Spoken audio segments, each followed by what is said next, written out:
Dio ha creato l'uomo per l'incorruttibilità, lo ha fatto immagine della propria natura. Ma per l'invidia del diavolo la morte è entrata nel mondo e ne fanno esperienza coloro che appartengono. Le anime dei giusti, invece, sono nelle mani di Dio. Nessun tormento.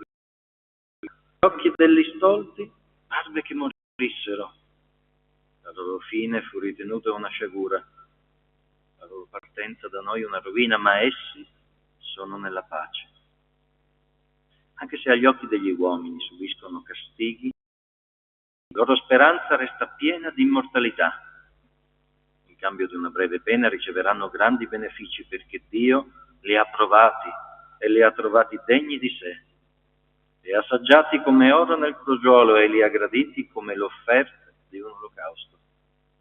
Il giorno del loro giudizio risplenderanno, correranno qua e là, governeranno le nazioni, avranno potere sui popoli e regnerà loro. Coloro che confidano in Lui comprenderanno la verità. I fedeli nell'amore rimarranno presso di Lui, perché grazia e misericordia sono per i Suoi eletti.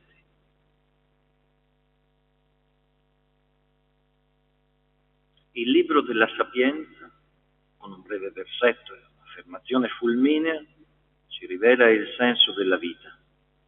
Spiega perché si deve morire. La morte è entrata nel mondo per invidia del diavolo. Se la morte è entrata dal di fuori significa che prima non c'era. La morte è qualcosa di aggiuntivo, di successivo. Adamo non avessero peccato dopo un periodo di vita nel mondo e dopo aver manifestato la loro fedeltà, sarebbero stati assunti in cielo in anima e corpo, come la Vergine Maria. E in sostanza non sarebbero morti, non avrebbero conosciuto la tomba e il vuoto del corpo. Il demonio era invidioso della loro sorte, perché egli con la sua volontà di ribellarsi a Dio aveva perduto per sempre l'amore e la vita del cielo per sua scelta precisa. Tentò i processi e successe quello che sappiamo. Dunque la rinuncia al diavolo e a tutte le sue opere ci fa in qualche modo superare la morte.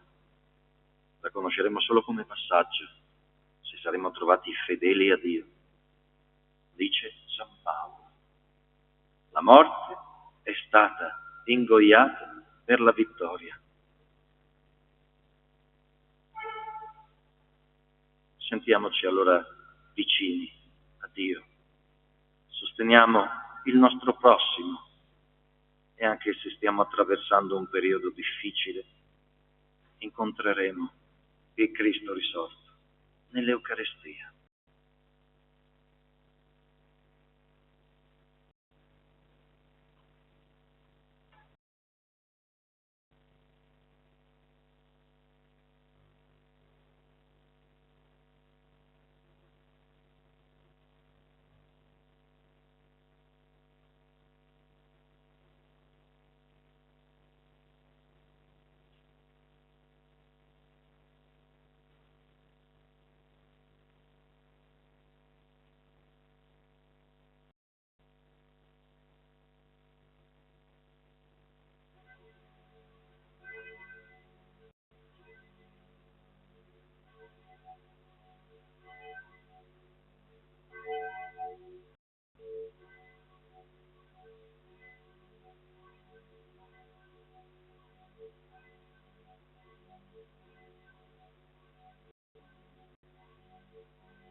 Principio.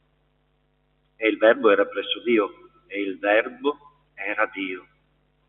Egli era in principio presso Dio. Tutto è stato fatto per mezzo di Lui, e senza di Lui nulla è stato fatto di ciò che è esiste. E Lui era la vita, e la vita era la luce degli uomini. La luce splende nelle tenebre, e le tenebre non l'hanno vinta. Venne un uomo, mandato da Dio. Il suo nome era Giovanni. Egli venne come testimone per dare testimonianza alla luce, perché tutti credessero per mezzo di lui. Non era lui la luce, ma doveva dare testimonianza alla luce. Veniva nel mondo la luce vera, quella che illumina era nel mondo, e il mondo è stato fatto per mezzo di lui. Eppure il mondo non lo ha riconosciuto. Venne fra i suoi, e i suoi non lo hanno accolto.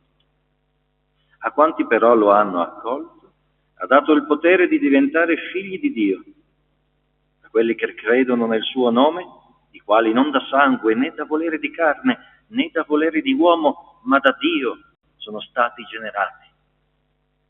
E il Verbo si fece carne e venne ad abitare in mezzo a noi. E noi abbiamo contemplato la sua gloria, gloria come del Figlio unigenito che viene dal Padre, pieno di grazia. Giovanni gli dà testimonianza e proclama: era di lui che io dissi, colui che viene dopo di me è avanti a me, perché era prima di me. Dalla sua pienezza noi tutti abbiamo ricevuto grazia su grazia, perché la legge fu data per mezzo di Mosè, la grazia e la verità vennero per mezzo di Gesù Cristo. Dio nessuno lo ha mai visto. Il Figlio unigenito, che è Dio ed è nel seno del Padre, e lo ha rivelato.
Canterò senza fine la tua gloria, Signore.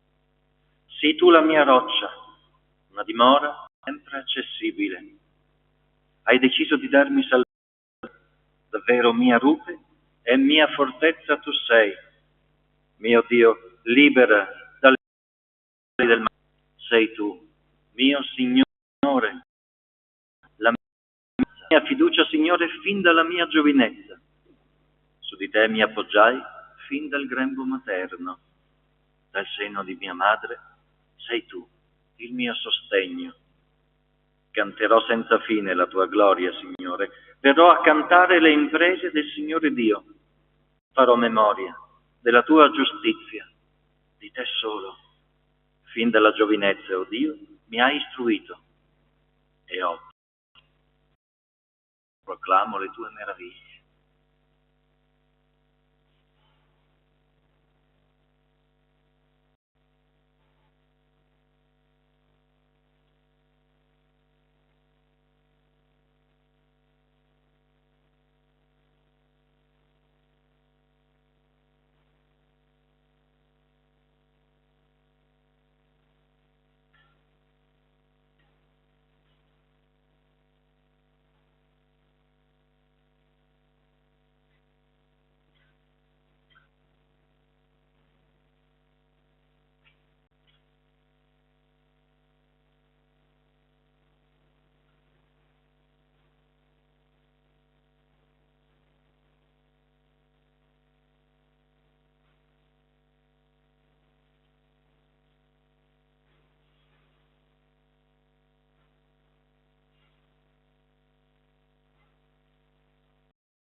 Dio sia benedetto.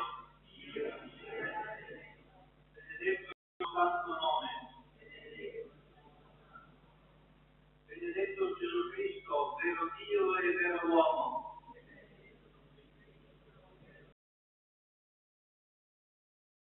Benedetto Gesù.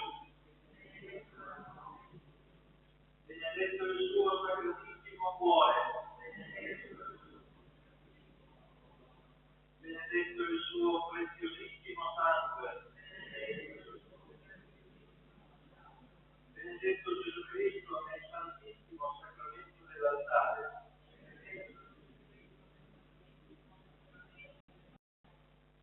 Benedetto lo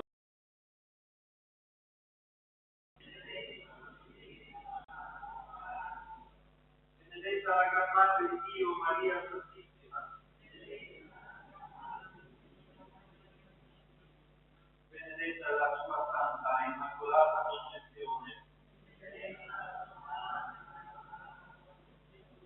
Benedetta la sua gloriosa Assunzione. Benedetto il nome di Maria, Vergine e Madre.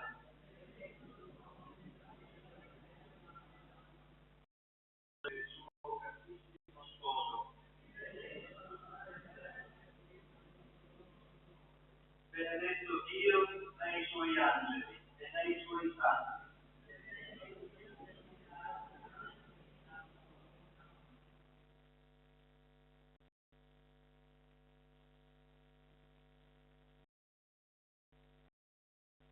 Ci prepariamo a celebrare la Santissima.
Nel nome del Padre, del Figlio e dello Spirito Santo. La grazia del Signore nostro Gesù Cristo, l'amore di Dio e lo Spirito con tutti voi. Ecco, il Signore viene con splendore a visitare il suo popolo nella pace, per fargli dono della vita eterna. C'è un'eternità che ci viene offerta vivendo l'Eucaristia, vivendo una vita in pienezza e in gratitudine. A volte inciampiamo per le nostre fragilità, per le fatiche della vita quotidiana. Questo fa parte della vita e del mondo. Ma come figli di Dio siamo capaci di convertirci, di aprire il cuore, di cambiare il nostro punto di vista, di relazionarci come fratelli e sorelle. E se abbiamo fatto fatica, non preoccupiamoci, occupiamoci oggi, adesso e per l'eternità di aprire il nostro cuore a Dio e alla sua misericordia. Allora per questo, per celebrare degnamente i santi misteri, riconosciamo i nostri peccati, i nostri disorientamenti all'amore di Dio.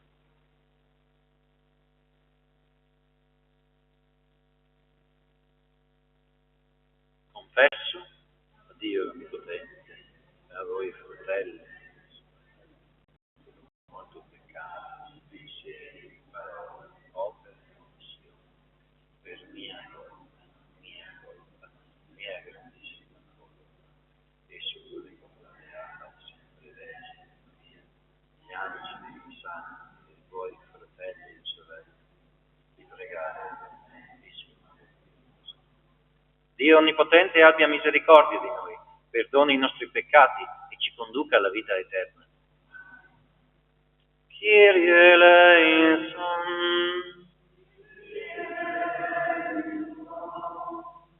Christe eleison, Kyrie eleison,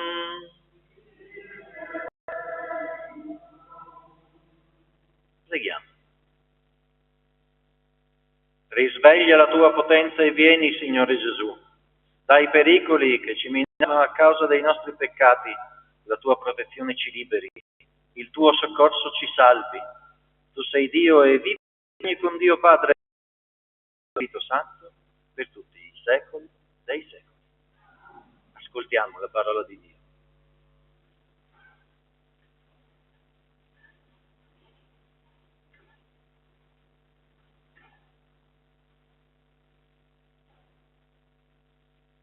Dal libro del profeta Isaia.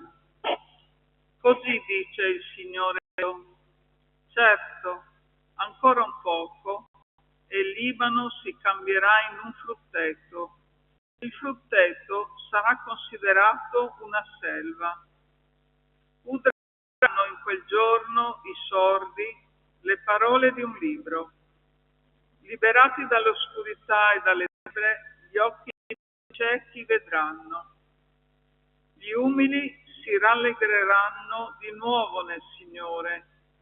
I poveri gioiranno nel Santo di Israele, perché il tiranno non sarà più, sparirà il beffardo, saranno eliminati quanti tramano iniquità, quanti con la parola rendono colpevoli gli altri, quanti alla porta tendono tranelli al giudice e rovinano il giusto per un nulla.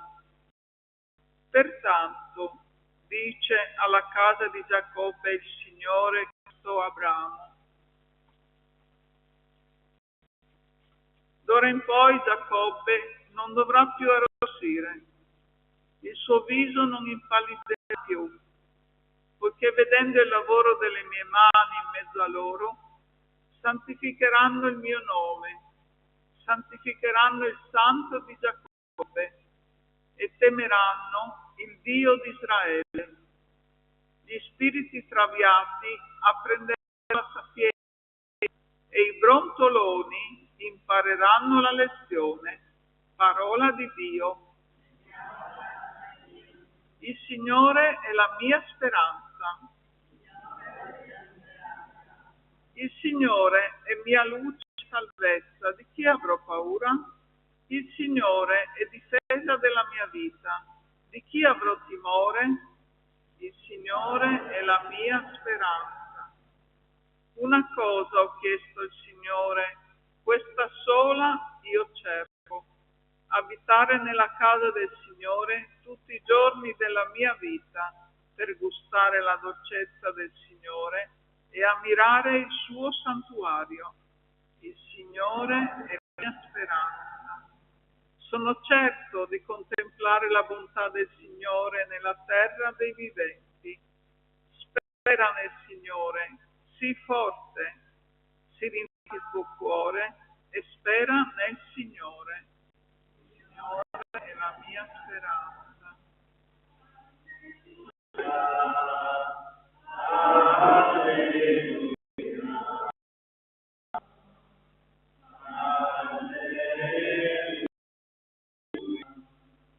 Il Signore viene, andiamogli incontro, Egli è la luce del mondo.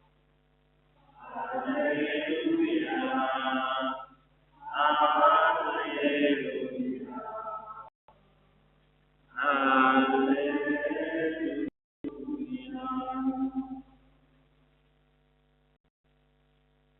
Il Signore sia con voi.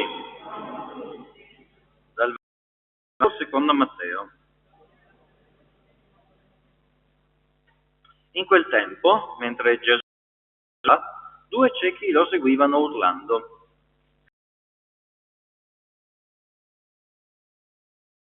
Gridate, abbi. Entrambi disse, gli risposero, sì, o Signore. Allora toccò loro gli occhi e disse, secondo, e si aprirono loro gli occhi. Quindi Gesù li ammonì dicendo, badate che nessuno lo sappia. Ma essi, appena usciti, ne sparsero la fama in tutta quella regione. Parola del Signore.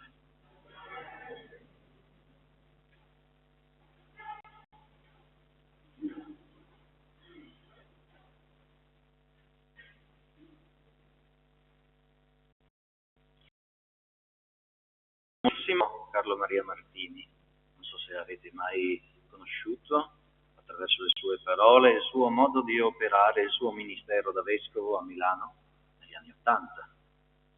E quello che lui ha sempre portato con sé è la parola di Dio, il Vangelo.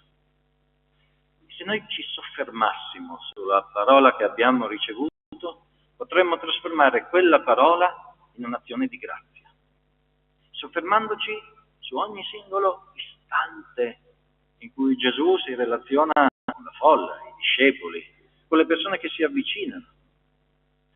Ogni luogo, ogni spazio, ogni parola, ogni verbo ha una determinata azione di Spirito Santo. E così vale per l'Antico Testamento e così per i salmi che spesso cantiamo o semplicemente preghiamo. Per la parola di Dio che abbiamo ricevuto mentre stiamo pregando. Mentre in quel silenzio che diventa durante, quella parola prendeva forma.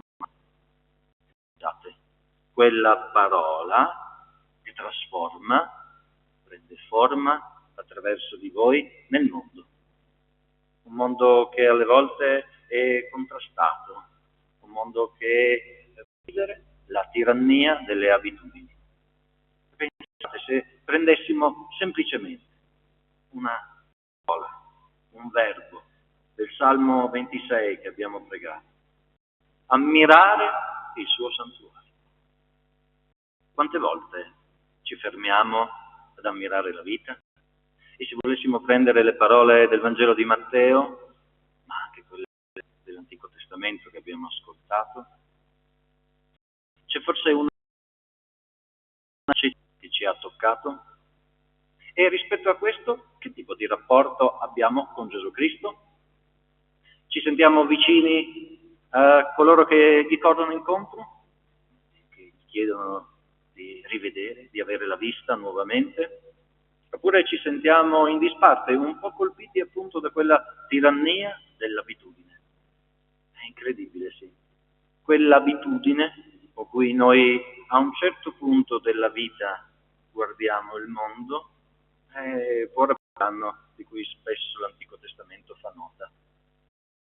Ci sono gli egoismi, la noia, l'accidia, e potremmo continuare con i peccati capitali che consumano lo spirito, che in noi lo consumano ma non lo esauriscono.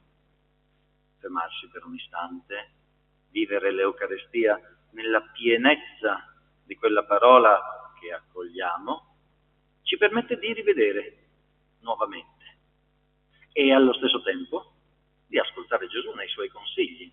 Loro corrono semplicemente per annunciare quello che hanno detto, ma l'azione di Gesù non riguarda un atto taumaturgico, magico, come se fosse un Deus ex machina che risolve le questioni della vita. Anzi, c'è molta discrezione, molta intelligenza e molta fede nell'azione di Dio. Ora, davanti a questo, noi dove siamo?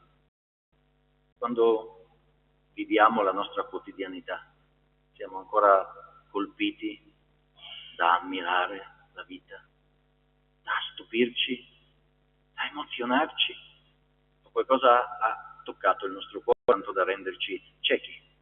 O certo, magari vediamo perfettamente, anche a un miglio di distanza, ma lo Spirito Santo dov'è in questa visione? Segreto. Non se n'è mai andato. Anzi, paradossalmente, nei passaggi stretti è lì, ti ama, e che ti chiama semplicemente a fermarti per un istante ed ascoltarlo, in quella profondità che ci rimette in cammino. Gli spiriti traviati apprenderanno la sapienza e i brontoloni impareranno la lezione. Altri due versetti incredibilmente straordinari. A parte le fiabe che ci vengono in mente rispetto ai brontoloni che ogni tanto rappresentavano quei piccoli nani della fiaba che ognuno di noi forse ricorda quando eravamo piccoli, dell'animo. Come stiamo? Siamo imbronciati? Oppure consapevoli che abbiamo bisogno di ricevere ancora quella sapienza? Qual è per noi la rivelazione più grande? La gratitudine.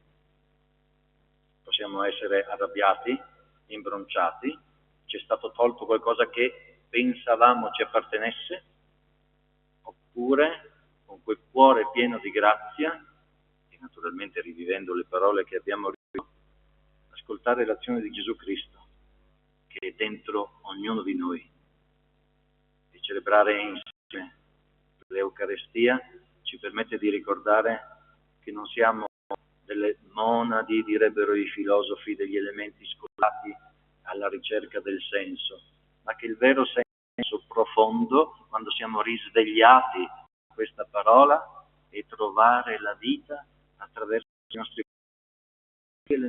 condividere un pezzo di strada insieme, aprire il nostro cuore ed avere fiducia. Questo è un atto di fede e forse anche una sfida, ma sempre i filosofi lo sapevano. Anche che fosse una sfida, giocarla tutta qui, già ora, e vivere un assaggio di eternità.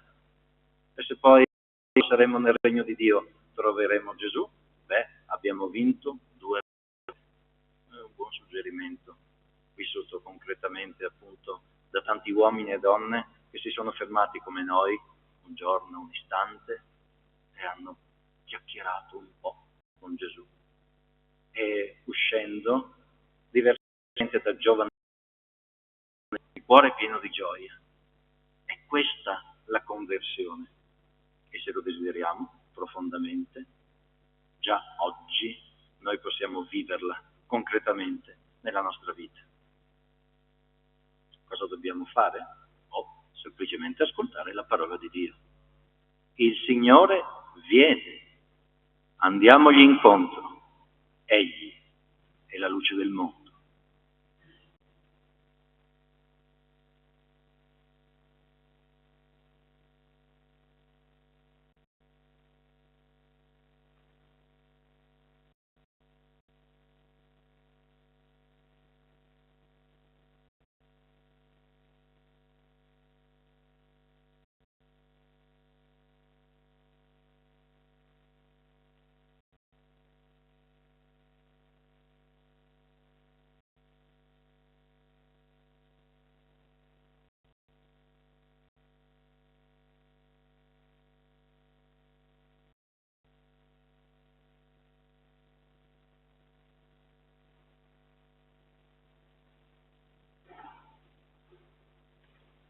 In questo tempo di vento, in questa esperienza spirituale che viviamo, innalziamo la nostra preghiera più prima verso il Signore che viene, andiamogli incontro.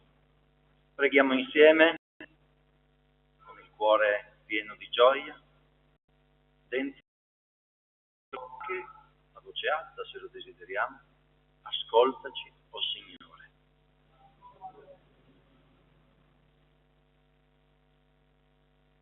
Ti preghiamo, Signore, apri il nostro cuore ed eleva i pensieri a Gesù Cristo, tuo Figlio e nostro Signore.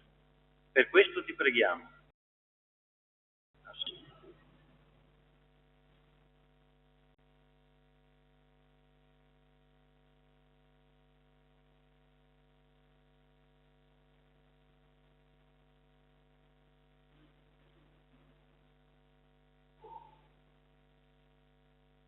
Questo spazio di preghiera, questo monastero visibile, sia segno tangibile della tua grazia attraverso di noi. Per questo ti preghiamo. Ascolta.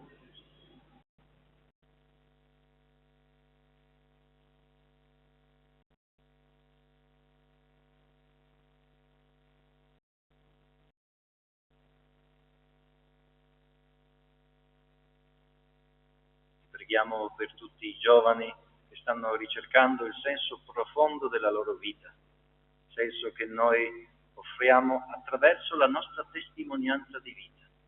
Per questo ti preghiamo.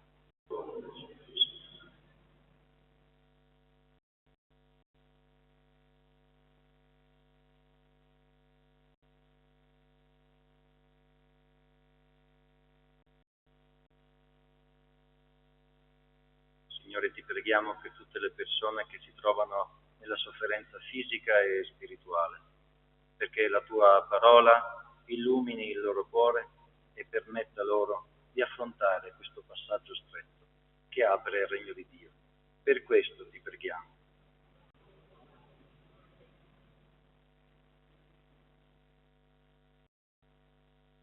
Te lo chiediamo per Cristo nostro Signore.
Pregate, fratelli e sorelle, perché il mio e il vostro sacrificio sia gradito a Dio, Padre Onnipotente.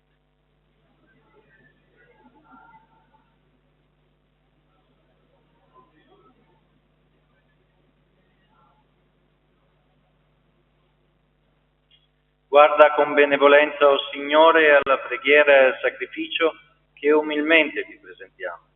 All'estrema povertà dei nostri meriti, supplisca l'aiuto della tua misericordia. Per Cristo, nostro Signore. Il Signore sia con voi. In alto i nostri cuori.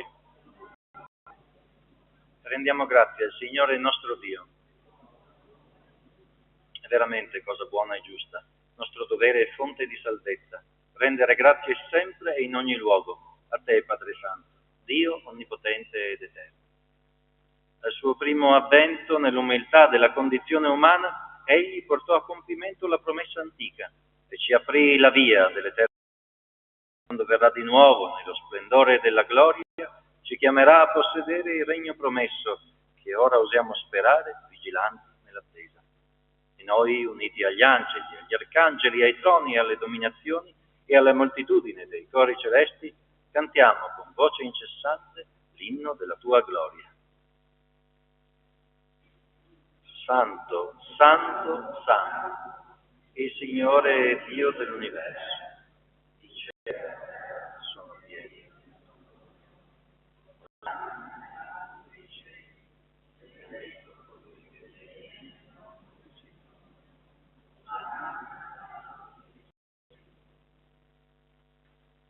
Veramente santo, tuo Padre fonte, preghiamo a questi doni con la rugiada del tuo Spirito, perché diventino per noi il corpo e il sangue del Signore nostro Gesù Cristo. Egli, consegnandosi volontariamente alla passione, prese il pane, rese grazie, lo spezzò, lo diede ai suoi discepoli e disse: prendete e mangiatene tutti, questo è il sacrificio per voi.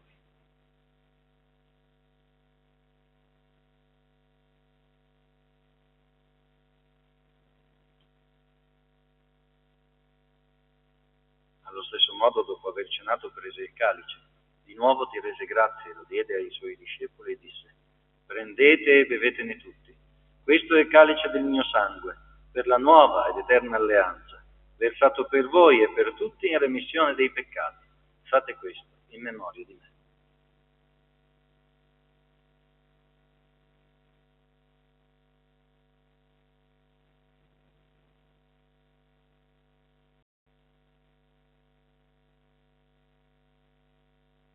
Mistero della fede.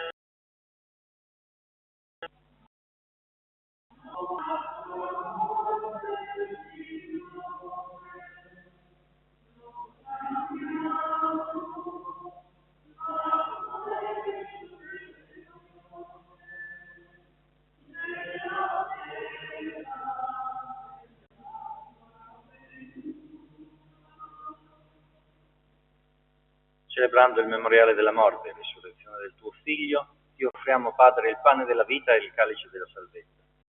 E ti rendiamo grazie perché ci hai resi degni di stare alla tua presenza a compiere il servizio sacerdotale. Ti preghiamo umilmente per la comunione di Cristo, lo Spirito Santo ci riunisca in un solo corpo. Ricordati, Padre, della tua Chiesa diffusa su tutta la terra. Renore in unione con il nostro Papa, Leone, il nostro Vescovo, Carlo, i presbiteri e i diaconi. Ricordati anche dei nostri fratelli e sorelle che si sono addormentati nella speranza della risurrezione.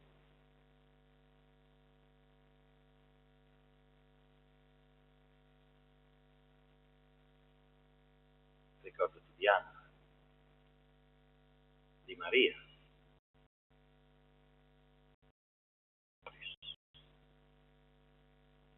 di Paolo.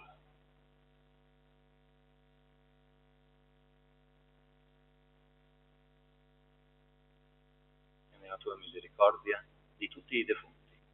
Ammettili alla luce del tuo volto. Di noi tutti abbi misericordia. Donaci di aver parte alla vita eterna, insieme con la Beata Maria, Vergine e Madre di Dio, San Giuseppe, suo sposo, gli Apostoli e tutti i santi che in ogni tempo furono graditi. E in Gesù Cristo, tuo Figlio, canteremo la tua lode e la tua gloria.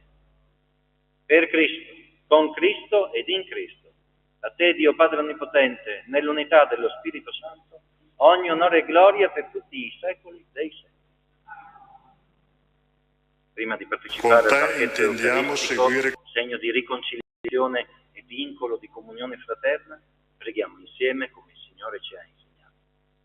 Padre nostro, sei nei cieli, sia santificato il tuo nome, venga il tuo regno, sia fatta la tua volontà, come in cielo così in terra. Dacci oggi figli, perché incontrino in Cristo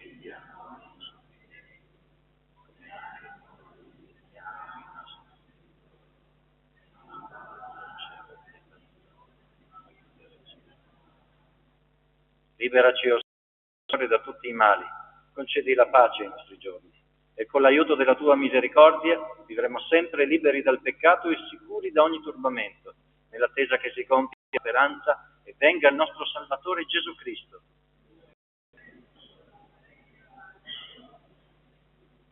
Signore Gesù Cristo, che hai detto ai tuoi apostoli: vi lascio la pace, vi do la mia pace, non guardare i nostri peccati, ma alla fede della tua Chiesa, e donale unità e pace secondo la tua volontà, tu che vivi e regni nei secoli dei secoli. La pace del Signore sia sempre con voi. Scambiamoci il dono della pace.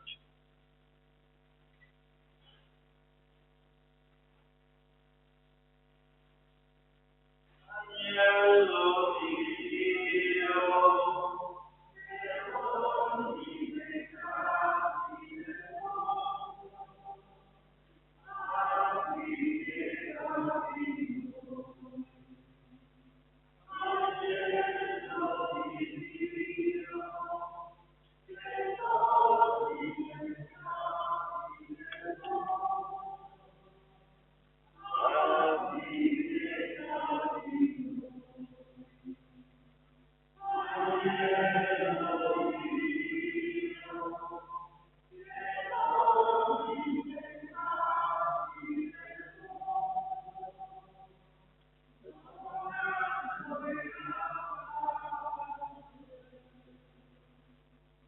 Ecco l'agnello di Dio, ecco colui che toglie i peccati del mondo.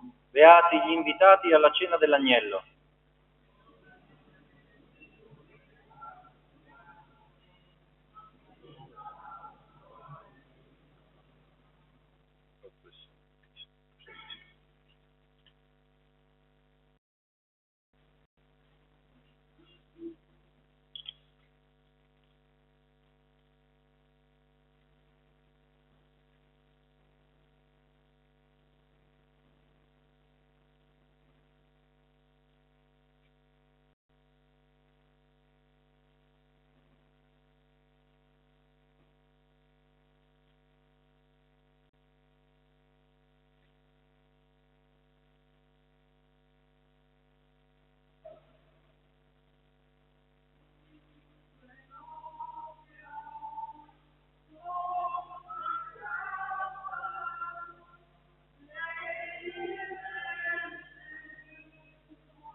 Toccò gli occhi ai ciechi e disse: avvenga a voi secondo la vostra fede.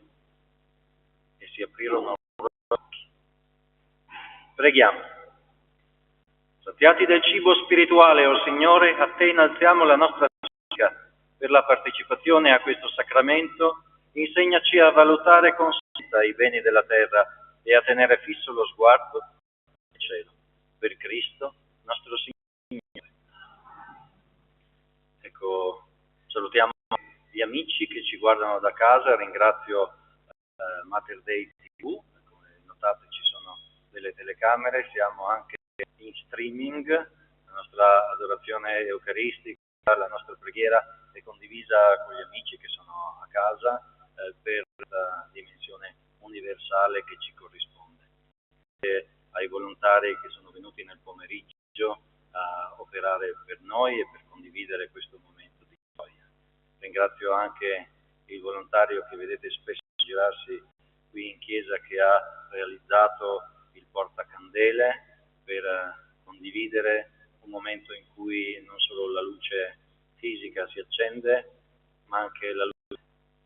La nostra chiesa si apre alle porte dei nostri amici che possono passare, accendere una candela, un buon pensiero e ripartire per la loro vita illuminati dalla fede in Cristo. Siate anche voi luce per il mondo. E tutto il resto c'è il buon Dio. Il Signore sia con voi. Vi benedica Dio Onnipotente, Lui che è Padre, Figlio e Spirito Santo. Glorifichiamo il Signore con la nostra vita e restiamo nella pace. Auguro a tutti voi, anche agli ascoltatori a casa, una buona serata nel Signore e ricordo per noi della nostra unità, domani alle ore 10:30 ci sarà la grande festa patronale qui a San Nicolò con la messa. Avremo ospite Don Maurizio Qualizza che spetterà con noi il pane e la parola di Dio. Alle 5 del pomeriggio l'accensione dell'albero di Natale con l'arrivo di San Bambini. Domenica siamo nella seconda di Avvento a Saciletto alle ore 11 e poi bellissima occasione quella di lunedì 8 a Perteole, la celebrazione eucaristica delle 11 e poi inaugureremo il famoso presepe per una condivisione e un grande inizio della preparazione al Natale. Grazie a tutti i volontari che sempre ci sono, ci supportano per il loro amore e la loro dedizione. Siete luce del mondo. Buona serata.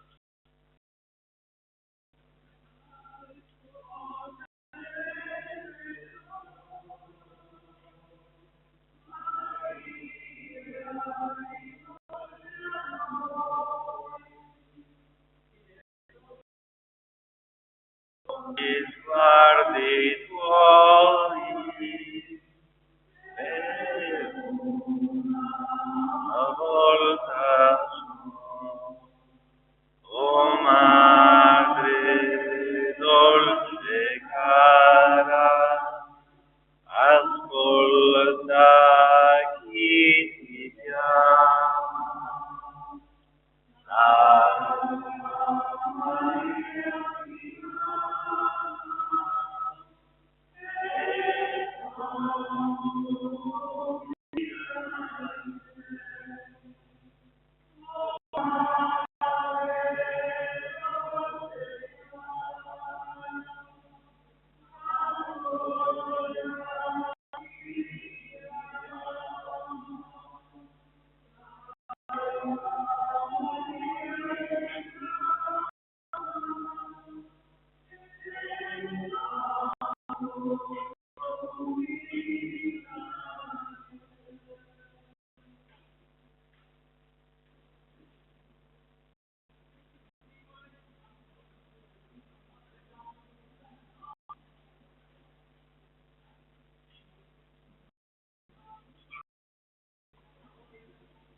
presentano a Gesù il loro dolore, la loro ferita, il loro buio profondo.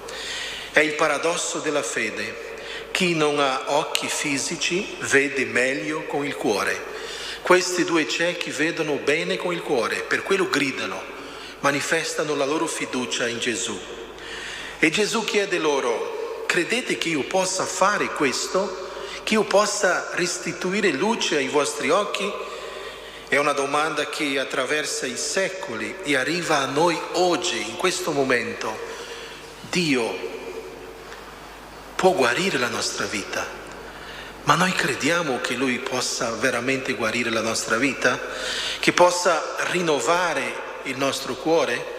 Che possa trasformare ciò che sembra immobile, impossibile, scatola chiusa? I due ciechi ci invitano alla fiducia, all'abbandono in Dio, come ci ha insegnato San Giovanni Calabria.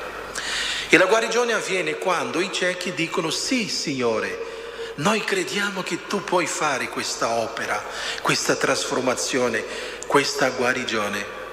E Gesù risponde: sia fatta secondo la vostra fede. Attenzione, Gesù non dice sia fatta secondo la mia potenza. Poteva dirlo, ma non lo dice.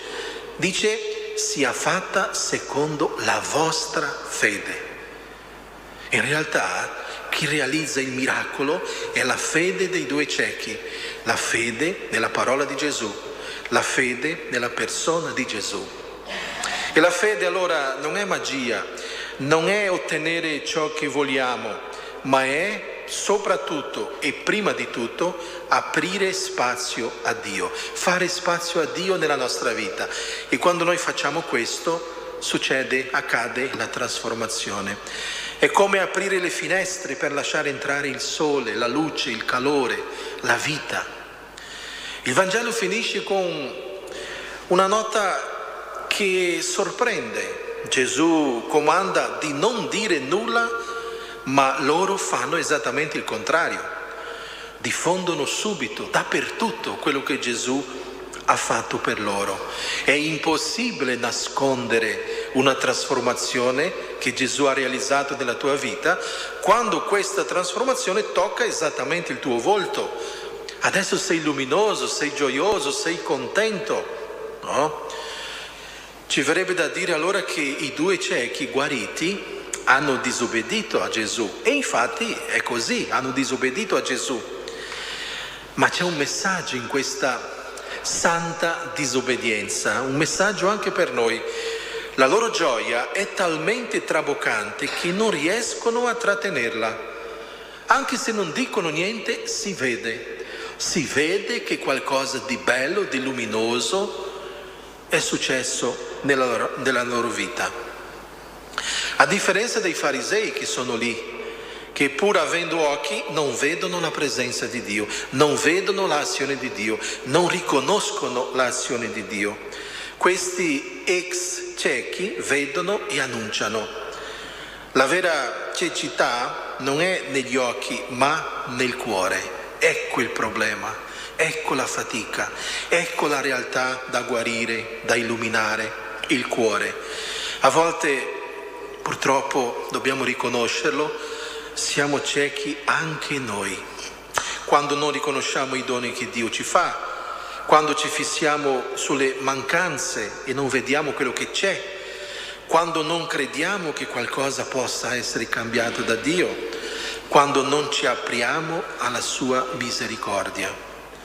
Chiediamo al Signore di aprire anche a noi gli occhi per vedere il bene che già compie nella nostra vita e attorno